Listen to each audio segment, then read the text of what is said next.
Hello there. Welcome to my thought for the day. I'm looking at Psalm 61 this morning.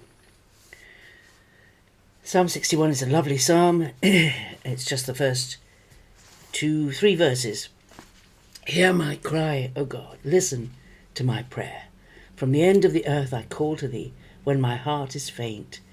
Lead thou me to the rock that is higher than I, for thou art my refuge, a strong tower against the enemy.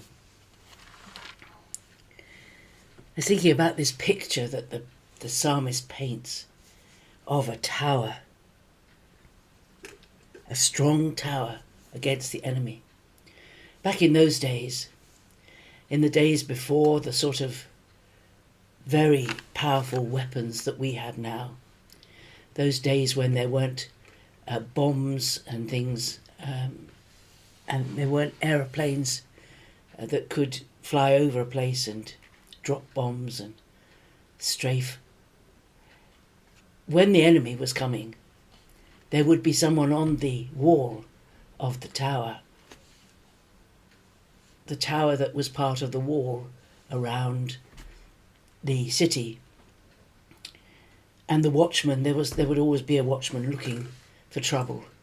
And if he saw anything to be worried about, he would shout or blow a trumpet so that people knew there was danger coming. And they would leave their fields or their animals or whatever they were out of the city doing in their normal everyday life. And they would hurry into the safety and security of the city. And then the big doors would be closed, strong doors would be closed against the enemy, and they would be safe. Thou art my refuge, a strong tower against the enemy. He also uses the idea of a rock that is higher than I. It always surprises me if I'm out in the garden doing any gardening, how incredibly heavy rocks are.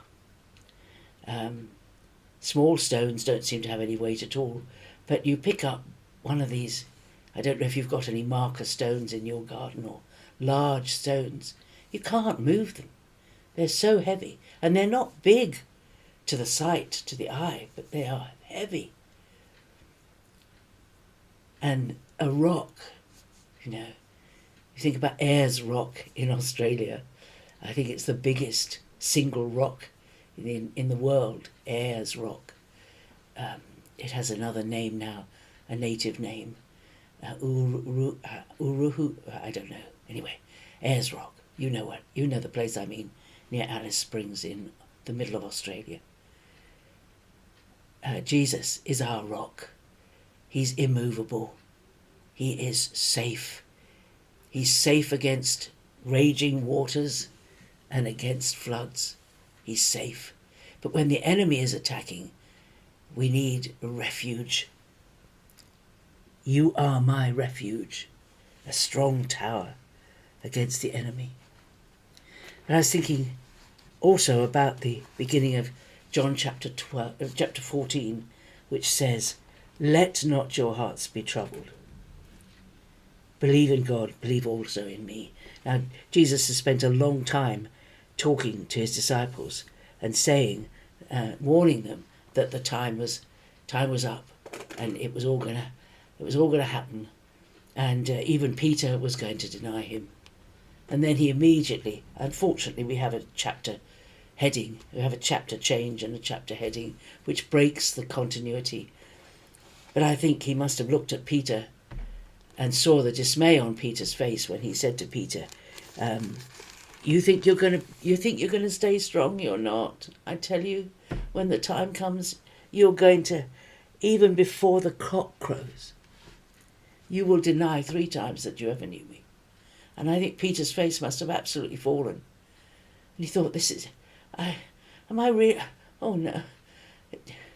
I thought, because he trusted Jesus in everything he said.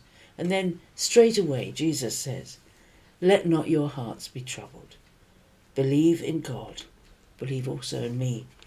And that says to me that we actually can decide for ourselves whether our heart is troubled by the things that are happening in our life? Do we become anxious about things? Do we worry? Do we get knocked? I think when something suddenly comes into our lives, we do shake a bit and we do react. We wouldn't be human if we didn't. And just like the person in the field tending the crops or looking after the animals or ploughing or whatever, or in the vine press, when they hear the trumpet blown from the wall of the city, they have a choice. They have a choice. They can ignore it and stay outside. And maybe there'd be times when it's a false alarm and the watchman has seen something he thought was a danger, and you go to all the effort of going into the city and it's not actually anything much to worry about. And perhaps it's happened 2 or 3 times and you hear the trumpet blow and you think, oh, it's okay. It'll be like the last couple of times. It won't be a problem. We have a choice. You know, at every moment of our lives, we have a choice. We have a choice whether we panic. We have a choice whether we worry. We have a choice whether we spend anxious thoughts about something that is pending or something that might happen, or something that is looming, a doctor's appointment perhaps, or a visit to people and we don't know how we'll get on. Perhaps someone you haven't seen for years and last time you saw them you had an altercation. We have a choice. Let not your heart be troubled. You believe in God, believe also in me. That's what Jesus said. We have a choice. He wouldn't say that if we didn't have a choice. We have a choice to take refuge. It's not a sign of weakness.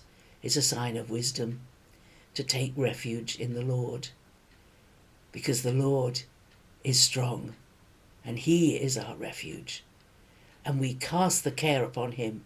We get inside the city and we let him defend it. And we rest in that knowledge that we are safe. It's a wonderful thought.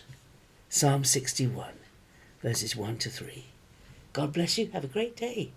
I hope you find somewhere to worship today and bless the Lord, who is our refuge and our strong tower.